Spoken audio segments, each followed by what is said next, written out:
మాజీ ఎంపీ విజయసాయిరెడ్డి ఆర్థిక నేరగాడని మంత్రి వాసంశెట్టి సుభాష్ మండిపడ్డారు. వైఎస్ జగన్ కనుసైగలతోనే పార్టీకి పదవికి రాజీనామా చేశారని ఆరోపించారు. విజయసాయిరెడ్డి మహానటులని తప్పించుకునే ప్రయత్నం చేస్తున్నారని ధ్వజమెత్తారు. తప్పులు చేసిన వారి విషయంలో చట్టం తన పని తాను చేసుకుంటూ పోతుందని తెలిపారు.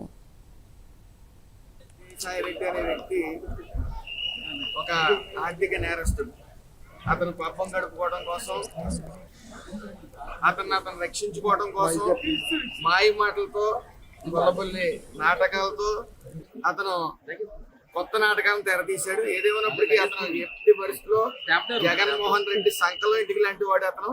అతను కనుసైగుల్లోనే పార్టీ మారుతున్నట్టు, తప్పించుకోవడం కోసం నానా రకాలు నాటకాలు ఆడుతున్నాడు.